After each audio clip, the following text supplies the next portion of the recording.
23ના વચનાવર્તમાં મહારાજે શરૂઆતમાં વાસુદેવ મહાત્મ્ય ગ્રંથના વખાણ કર્યા છે. સ્કંદ પુરાણના વિષ્ણુ ખંડમાં વાસુદેવ મહાત્મા નામે ગ્રંથ છે. શ્રીજી મહારાજ કહે છે ભગવાનને ભજ્યાની જે રીતિ એ ગ્રંથમાં કઈ છે. ભક્તો મોટે ભાગે બે જાતના હોય. એક ભક્ત એવો હોય કે દેહ બુદ્ધિમાં રહીને ભગવાનનું ભજન કરે, અને બીજો ભક્ત એવો છે કે આત્મનિષ્ઠામાં રહીને ભગવાનનું ભજન કરે, દેહ ભાવમાં નહીં. દેહ ભાવમાં રહીને ભજન કરે એના માથે બહુ મોટા વિઘ્ન છે, અને આત્મસ્થિતિમાં રહીને ભજન કરે એના ઉપર કોઈ ભય નહીં. જો આવી ઉત્તમ સ્થિતિમાં બ્રહ્મા નહોતા વર્તતા તો સરસ્વતીને દેખીને મોહ પામ્યા. આવી સ્થિતિમાં નારદજી નહોતા વર્તતા તો પરણ્યાનું મન થયું. આવી ઉત્તમ સ્થિતિમાં એટલે કે આત્મનિષ્ઠાની સ્થિતિમાં ઇન્દ્ર કે ચંદ્ર નહોતા વર્તતા તો એને કલંક લાગ્યા. ભગવાનનો ભક્ત હોય પણ જો દેહ ભાવમાં રહીને ભજન કરતો હોય તો એને ક્યારેક પણ કલંક લાગે જ. અને દેહ ભાવમાં રહીને ભગવાનનું ભજન કરે એવો ભક્ત ક્યારેક ભગવાનને વિશે પણ દોષ કલ્પી લે છે. લીલા ચરિત્રો સાંભળે ને ત્યારે એને કંઈક દોષની કલ્પના આવે. મહારાજના ભગવાનના જે ચરિત્રો, ભલે પછી રામાયણ હોય, ભાગવત હોય કે સત્સંગી જીવન હોય, ભગવાનના ચરિત્રો ક્યારેક દિવ્ય ભાવ, ક્યારેક મનુષ્ય ભાવના હોય, એ શંકા થાય. શ્રીજી મહારાજ ઉદાહરણ આપે છે, જેમ રાજા પરીક્ષિત એવો ભક્ત નહોતો તો રાસ ક્રીડા સાંભળીને શ્રી કૃષ્ણ ભગવાનને વિશે શંકા થઈ. જ્યારે સુખજી એવા ભક્ત હતા તો એને કોઈ સંશય થયો નહીં. શ્રી કૃષ્ણ પ્રભુની રાસ લીલાની કથા સુખદેવજી મહારાજે સંભળાવી તો કેટલી જગ્યાએ સુખદેવજી એ કથાનું સંકીર્તન કરતા હતા, પણ સુખદેવજીને ક્યાંય પણ શંકા નહોતી થતી. અને જ્યારે પરીક્ષિતે રાસ પંચાધ્યાયની કથા સાંભળી, કથા પૂરી થાય એ પહેલા જ બોલી ઉઠ્યા કે ભગવાને આવું શા માટે કર્યું? પર સ્ત્રીઓ સાથે રાસ રમવાની શી જરૂર? સુખદેવજી હસ્યા અને આ રિએક્શન આવ્યું. મેં તો સારી ગોળી આપી હતી પણ આને તો અવળી પડી. તરત જ એને શંકાનું નિરાકરણ કર્યું. મર્યાદા, નીતિમત્તા, ધર્મ એ જીવને છે, ઈશ્વરને નથી. કારણ કે અગ્નિને કોઈ દાડો ઉધઈ ચડતી નથી, એમ કોઈ પણ દોષ પ્રભુને અડી શકતા નથી. સુખદેવજી જેવા ઉત્તમ ભક્ત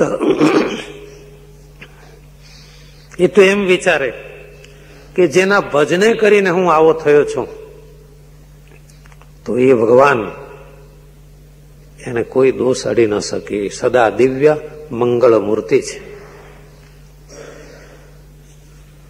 સ્વામિનારાયણ ભગવાન કહે છે આત્મ સ્થિતિમાં રહીને ભજન કરે તો ઘણાને એમ શંકા થાય તો ભાઈ અમારે તો નોકરી કરવાની છે, ઓફિસમાં જઈને બેહવાનું છે, કામકાજ કરવાના છે, અમારી જે ફરજો છે, ધંધા, પ્રવૃત્તિ, વેપાર, તો એ કેમ ચાલે? મહારાજ કે બહુ સરસ ચાલે. આપણી મનોવૃત્તિના બે ભાગ થાય છે. એક ભાગ ભગવાનમાં રહે છે અને બીજા ભાગથી આ બધો વ્યવહાર ચાલે છે. અને બીજો ભાગ મનોવૃત્તિનો, એ જે વસ્તુ હૈયામાં ઘૂસવા આવે એ તરત એને ખોટું કરી નાખે. આ ખોટું. ભગવાનના સ્વરૂપમાં કોઈ ભેગ ભળવો જ ન જોઈએ. આવી રીતે સતત અનુસંધાન રાખે એનું કામ થઈ જાય છે. પણ ઘડીક ભજન કરે અને ઘડીક ચાળા ચૂંથતો ફરે. આ એક ભાષાનો રૂઢિપ્રયોગ છે, ચાળા ચૂંથવા. એટલે શું જાણો છો? બિનજરૂરી પંચાત, જેમાંથી કઈ નીપજવાનું ન હોય, કઈ મળવાનું ન હોય, એ ચાળા ચૂંથતા ફરે. માળા ફેરવે, આપણને એમ લાગે શું એકાગ્રતાથી માળા ફેરવે છે. આંખ બંધ રાખી સીધો બેસી ઠાકોરજીને સન્મુખ જોઈને માળા ફેરવે, બહુ ગુણ આવી જાય. ધન્ય છે આ ભક્તને. આવો જુવાનીઓ આવી એકાગ્રતાથી માળા ફેરવે છે. વાહ ભાઈ વાહ, સારું છે, ધન્ય છે તારા મા બાપને. અને તમે દંડવત કરીને બહાર જાઓ, એવો જામી પડે, બોલ કોણ આવશે આ વખતે ચૂંટણીમાં? ના હોય. અને એવો જામી પડે તો કોણ કેટલા ખરાબ છે દિલ્હી વાળા ને કોણ અમદાવાદ વાળા, આખું લિસ્ટ ચાલુ કરી દે. એટલે આ ભાઈ છે માળા ફેરવતા હતા, હા તો અહીં માળા ફેરવતા હતા ને બહાર ચાળા ચૂંથવા માંડ્યો. હાથીને તમને બહુ હાથી ઉપર ભાવ આવે, હાથી એટલે પેલા પ્રાણીની વાત કરું છું. તમને એમ થાય કે હાથી બિચારો મેલો છે, નવરાવી નાખું. હાથી લક્ષ્મીજીનું વાહન છે. ગજેન્દ્ર ભક્ત થઈ ગયો ભગવાનનો. તમને સદભાવ જાગે, ઘરમાં પાણી બહુ આવે છે, ટાંકી ઉભરાય છે, લાવો ને હાથીને નવરાવું.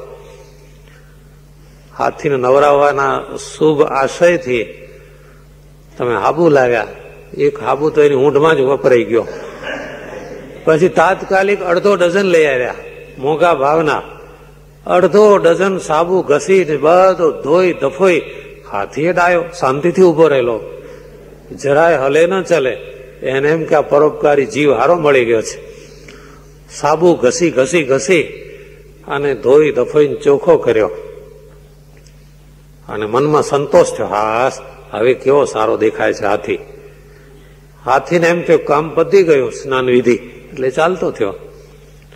અને આ ભાઈ થોડી વાર પછી ઘરમાં જઈ કપડાં બદલી, એને સર્વિસનો સમય થયો એટલે નીકળ્યો બગડી ગયેલું લૂના લઈને. ત્યાં આગળ રોડ ઉપર માટી ખોદેલી પડેલી ઢગલો, પેલા ગટરો વાળા છે ને ખોદ્યા જ કરે, જેમ એક્સિડન્ટ વધુ થાય એમ સારું. તો ઢગલા રાખ્યા જ કરે માટીના. તો માટીના ઢગલામાં હાથી ઊંઢમાં માટી લઈને આખા શરીરે નાખે. પેલા એ જોયું, અરે રામ 6 સાબુ મેં ઘસી નાખ્યા આને ચોખ્ખો કરવા, આ તો માટી ઉડાડે છે. તો ઘણા ભક્તોનું આવું થાય છે. અહીં આગળ આવી બેસીને એવો ચોખ્ખો થાય ભજનથી, માળાથી, ધ્યાનથી, કીર્તનથી. 6 સાધનો એટલે 6 સાબુ. એવા આપણે એમ કે આ ભક્ત બહુ સારો ઉજળો છે, ચળકે છે. બહાર જોઈએ તો માટી ઉડાડતો હોય, કઈ ન હોય, એવો ને એવો. એને કહેવાય ચાળા ચૂંથણો, એને કઈ અસર નહીં. શ્રીજી મહારાજ કહે છે આવો વિચાર, આવી સાવધાની સતત રાખવી પડે. ન રાખીએ તો કામ ન થાય. આજે મંદિરે આવ્યા, કથામાં બેઠા, માળા ફેરવી, હવે આવતીકાલે ઓહો 24 કલાકનો ગેપ, એ તો એમ જ હોય ને.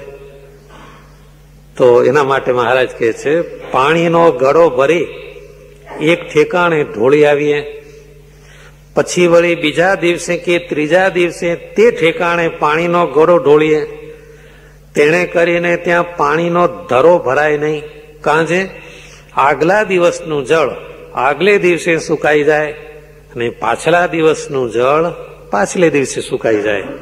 અને જો આંગળી જેવી નાની પાણીની શેર અખંડ વહેતી હોય તો પાણીનો ધરો ભરાય. તેમ ખાતા પીતા, હાલતા ચાલતા, શુભ ક્રિયા અને અશુભ ક્રિયાને વિશે પણ ભગવાનમાં અખંડ વૃત્તિ રાખવી, તો આવી સ્થિતિ થાય છે. આત્મનિષ્ઠ સ્થિતિ જોઈતી હોય, ઉચ્ચ સ્થિતિ જોઈતી હોય, સુખદેવજી જેવી સ્થિતિ જોઈતી હોય તો ભગવાનનું અનુસંધાન, ચિંતન અખંડ જોઈએ. થોડી વાર ભજન કરીને થોડી વાર માટી ઉડાડીએ એ ન ચાલે. અખંડ સ્વરૂપાનુસંધાન, ઝીણી ધાર પાણીની વહેતી હોય તો ધરો ભરાય. બાકી આજે ઘડો રેડી આવ્યા, વળી કાલે કે પરમ દાડે વાત, તો એનાથી ધ્યેય સિદ્ધિ થતી નથી. ભેજ રે ખરો મંદિરે, હા કાયમ દર રવિવારે જઈએ છીએ, બસ એટલો ભેજ રે અંદર, બાકી ધરો ભરાય નહીં.